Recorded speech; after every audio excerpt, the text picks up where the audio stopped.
Nos piden en el ejercicio que calculemos la presión de vapor a 20 grados centígrados que tendría una disolución que contiene 150 gramos de glucosa que están disueltos en 140 gramos de alcohol etílico.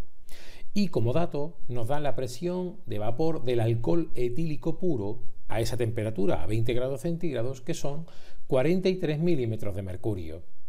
Como masas atómicas nos dan carbono, hidrógeno y oxígeno.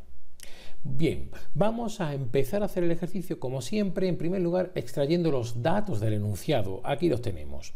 Pero fíjate que me voy a detener un poco porque hay algo importante que debes entender. Si nos fijamos en los datos, yo voy a tener masa de soluto, 150 gramos, masa de disolvente, 140 gramos y presión de vapor del etanol, cuya fórmula molecular es C2H6O, 43 milímetros de mercurio. Y me detengo porque parece que estamos contradiciendo la definición de soluto y disolvente. Normalmente se dice que el soluto es aquel que está en menor proporción. Y sin embargo estamos tomando como soluto la glucosa, que tiene mayor masa que el alcohol etílico. ¿Eso por qué? Bien, pues porque otra forma de decidir quién es el disolvente y quién es el soluto sería si atendemos al estado de agregación de la mezcla. Cuando yo mezcle glucosa con alcohol etílico, esa mezcla es líquida. Y de las dos cosas que estoy mezclando, el único líquido que tengo es el etanol, el alcohol etílico. Por lo tanto, voy a considerar como disolvente al alcohol etílico porque es el que coincide en estado de agregación con el estado de agregación de la mezcla. Esa es la explicación de por qué estoy tomando como disolvente la masa de 140 gramos. Bien, una vez que esto lo tenemos un poco más claro, vamos a ver en qué vamos a basar la resolución del ejercicio. Y lo vamos a basar en esto que aparece aquí. Cuando tengo la mezcla de un componente volátil con otro que no es volátil, es decir, del etanol con la glucosa, la presión de vapor del líquido va a descender como consecuencia de estar, digamos, de contener disuelto al sólido. Vamos a cuantificar ese descenso por medio de una ley que conocemos como ley de Raoult, y es esta que ves aquí.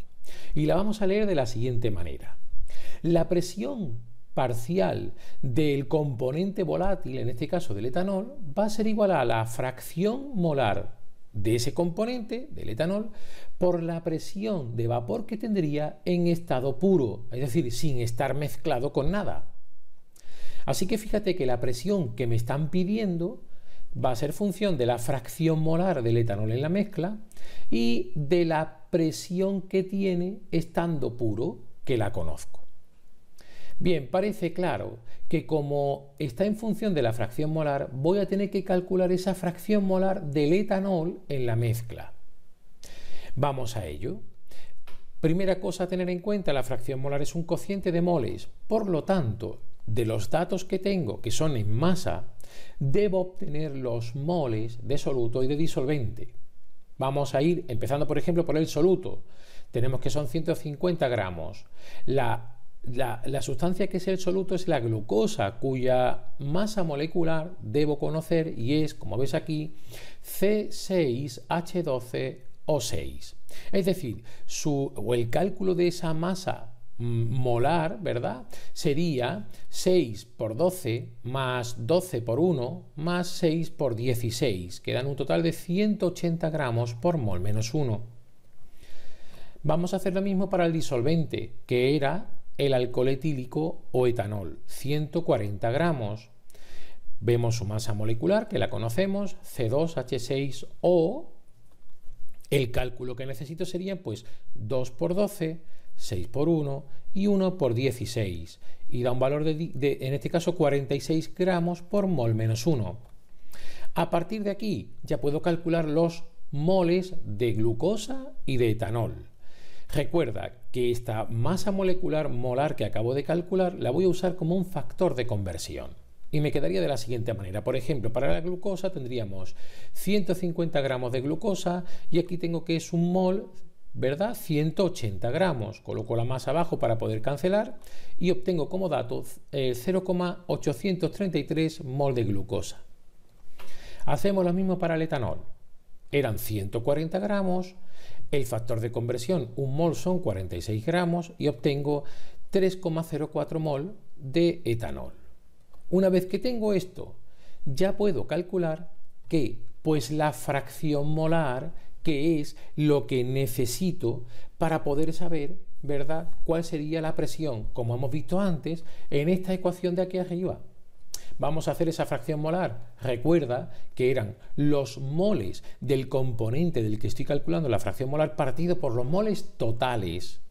En este caso, la suma de los moles de glucosa y de etanol. Así que me va a quedar, como ves aquí, que la fracción molar del etanol es igual a los moles de etanol, 3,04 mol, partido por los moles totales, en este caso de glucosa, que es sólido, y de etanol, que es líquido. Por lo tanto, aquí abajo 3,04 más 0,833.